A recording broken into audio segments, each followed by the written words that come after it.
Hello and welcome to the Rise Up in Business podcast. I'm Tracy Myler-Crane and I'm your host. This is the legal and business podcast for small business owners, where I draw from my experience as a business lawyer and the insights I've gained from supporting hundreds of service-based businesses. When it comes to what can go wrong in business, there is nothing I haven't seen. I believe prevention is better than cure, always. And through this podcast, I'm sharing with you what you need to know to build strong legal foundations in your business and to set yourself up for long-term sustainable success. Let's dive into today's episode.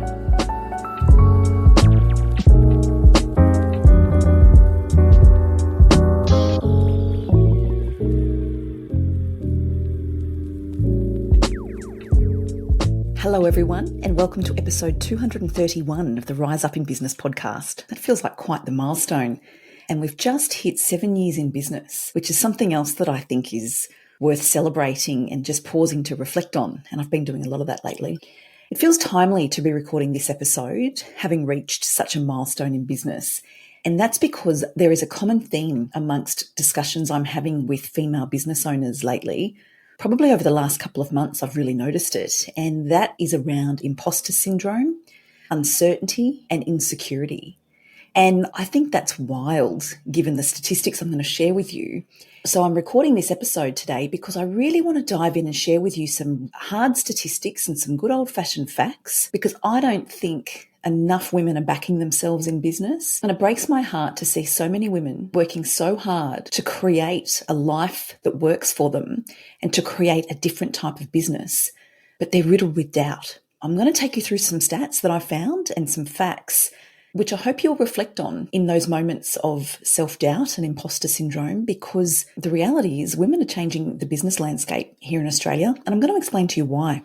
I've researched for this episode as best I could for the statistics. Please don't write a thesis and rely on my statistics here. Please do your own research. What I will say is I've taken what I could from the Australian Bureau of Statistics, and I've taken other statistics from other reputable business sites. Some of them are a little bit old, a couple of years, and I'll tell you when that is. Some of them are taken from 2025, but it's going to be enough to illustrate my point and to get my message across for this episode. Hundreds and thousands of women are creating businesses in Australia in a different way. They're changing the business landscape and they're changing the way business is looked at. Female business ownership in Australia since 1991, wrap your head around this, since 1991, female business ownership in Australia has increased by more than 77%. Let that sink in. Since 1991, female business ownership has increased by more than 77%. To me, that's mind-blowing and impressive for all the right reasons. Right now, women make up just over 35% of all small business owners in the country. So just above 35%, that's women. That's more than 1 in 3. How amazing is that? The actual number of businesses in Australia as of June 2025 was just over 2.7 million.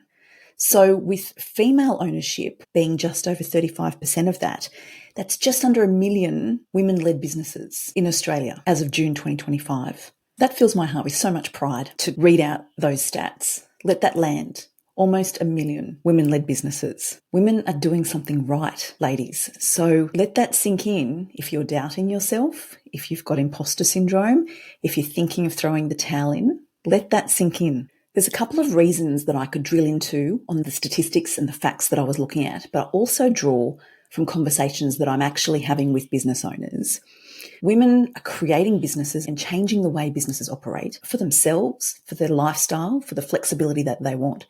Not because they can't cut it in the old school way or in the traditional business sense, but because they don't want to.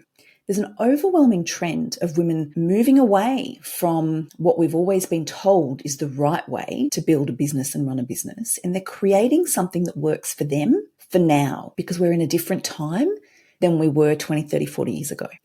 That's one aspect of it. The other aspect that I want to just pause and shine a light on here is the workforces that women are creating. Women are contributing in such a meaningful way to a shift in what workforces look like. SMEs, that's who I represent, small and medium enterprise, SMEs account for over 98% of all businesses in Australia, on my research, and they're employing around 70% of the workforce. That's huge. When we talk figures, this probably won't be all that relative, but it's generating around 500 billion of economic activity.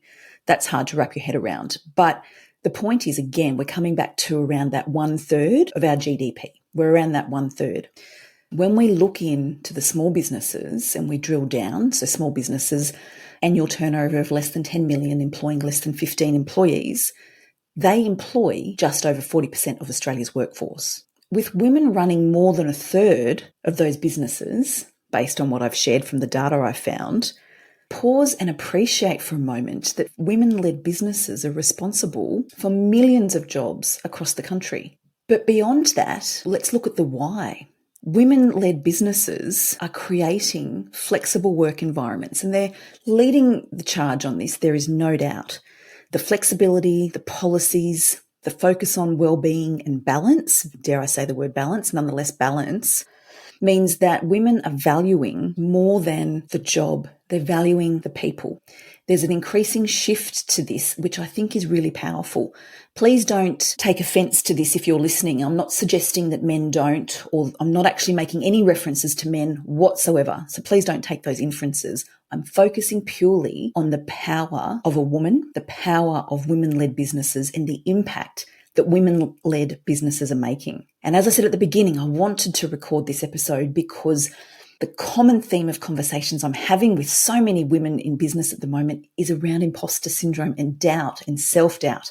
It doesn't need to be that way. And the data and the statistics suggest that it really doesn't need to be that way because women are doing incredible things. That's the genesis of this episode. This part of the episode, when I'm talking to you about the statistics around the workforce, what I'm saying to you is women aren't just creating jobs in the workforce. They're creating workplaces that people value and that value the people in such a way that they're leading on flexibility and culture and purpose-driven environments. And I find that really empowering. And frankly, I find it really inspiring. And I hope that you do too. Knowing that we're a part of this movement and this shift is something that fills my heart with so much joy, so much validation, to be really honest, that I'm so happy to be sharing this with you here. I've shone a light on women redefining what it means to build a business. And get this statistic. From what I could find, the latest data is almost 2 years old, but as at then, 81% of women-operated businesses were mothers. When I kept digging and was reading interviews and was reading other data that other publications have gathered, the overwhelming sense here was that women are starting these businesses out of necessity because the traditional model doesn't serve them anymore. These women are intelligent, they're educated, they're skilled, they've got the experience. They can hack it in any traditional workplace, but they don't want to. And that is just about every female business owner that I'm speaking to. They're starting something to suit their life and where they're at now. The stats here said that 56% of women in Australia were starting businesses to gain more flexibility, and 75% of women have their sights set on growth and expansion, building teams and creating workplaces. So this is not an overwhelming sense of micro businesses and women just going it on their own. Women are intent on impact and ensuring that they're having an impact on those around them and on other women. It's really clear to me that this is intentional business. This is not money-driven, profit first at all costs. This is not growth for growth's sake. This is intentional business built around life, around values, with a real focus on the end game and the long term. I love this so much, and it was such a pleasure diving into the research on this episode. It seems to me that a constant through all of this is relationships and women building these intentional businesses with relationships at the heart of what they're doing because it matters so much. And that feels so good to share. I know when I started my business, it was very much, I want to build a business that works for me. My background had been traditional legal practice. I was a litigation and disputes lawyer for 12 years. And my goodness, talk about a male-dominated field. It absolutely was. And living in masculine energy, 98% of the time, year after year after year. So it's no wonder I had so much trouble falling pregnant with my first child and then discovered that I was suffering from chronic stress and adrenal fatigue. Living in that state of intensity and masculine energy is not sustainable, but I didn't know that. And my metrics of success back then were purely what I was taught. If you work long hours and you're really exhausted and you burn out, you're doing it right. That's what I was taught, and that's what I thought success was. And if I wasn't exhausted or thinking about work, I thought I'm not doing enough. Fast forward to when I left litigation practice, I went to teach law at ANU and things really slowed down. I was there for 5 years, just readjusting and appreciating that you can be treated with such respect and be valued for being a person, not just for being a lawyer who burns themselves out. That was some massive paradigm shifts for me. So when I was sitting in my bedroom, I remember it was in March 2019, I was sitting in my bedroom. I actually remember the chair that I was sitting in with my daughter who was about to start pre-K the following year. And I thought to myself, gosh, do I want to stay in academia forever? Didn't really feel like integrated all that well. So it wasn't my soul on fire work. Do I want to stay here forever? Or do I want to try and build a business that suits me and that meets business owners with where they're at and what they need? And I remember saying to my husband, I might just give it a crack. Those were my words. I might just give it a crack and see how it goes and see if this is something that I can do and if this is what business owners want. The rest, as they say, is history. As I say, we've just hit 7 years, so I would say that's a success.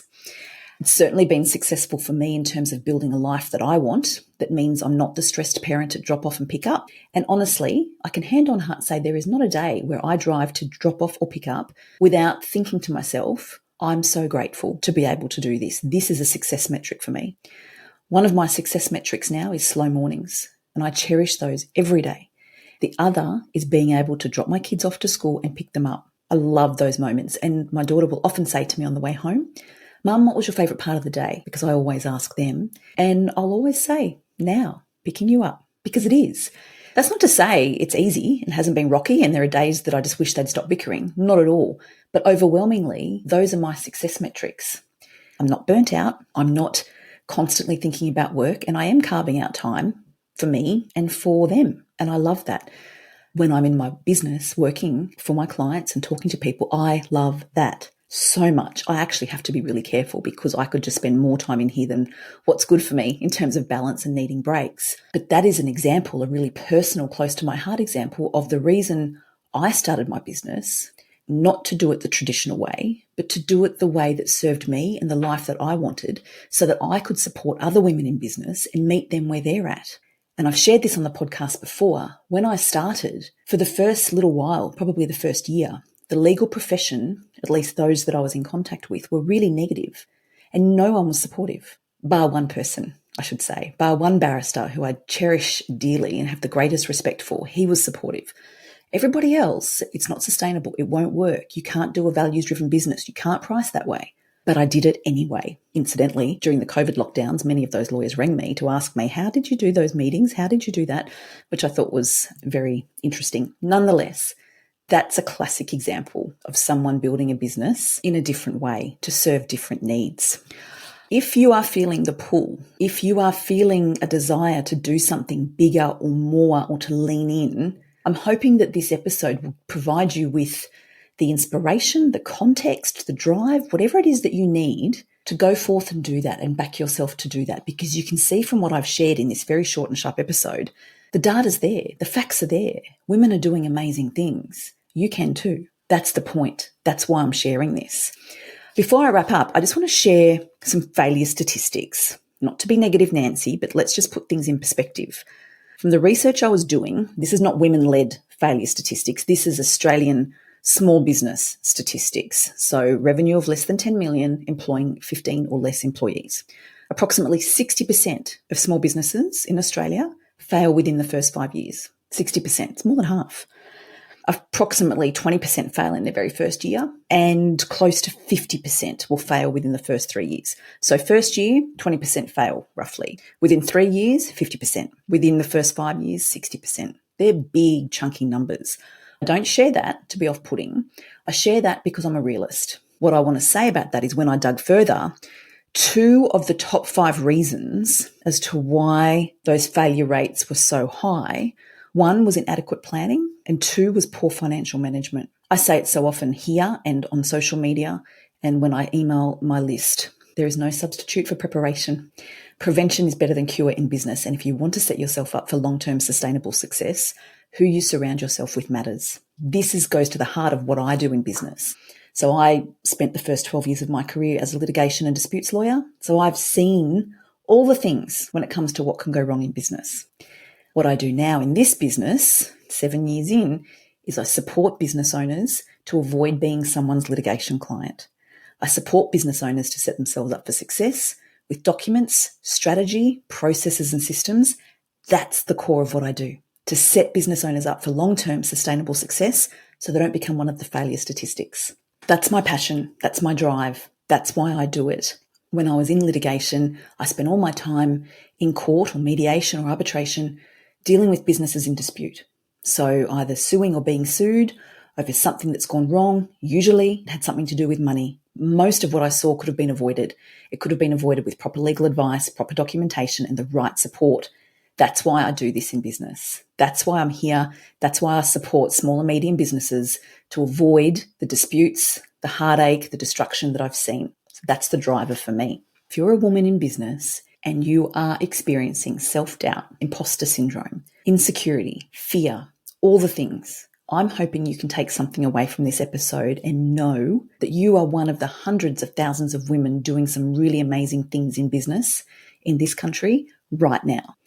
If you're not sure, if you're insecure about your frameworks, your structures, your legals, please reach out and have a conversation with me, because I would love to support you to set you up for long-term sustainable success so that you can work through those moments, they're just moments, but those moments of doubt and fear and worry, and keep you away from being someone's litigation client or being a failure statistic. I have loved sharing this with you. I have been researching this for a little while, so I've pulled it together for you in what I hope is a clear and sharp way.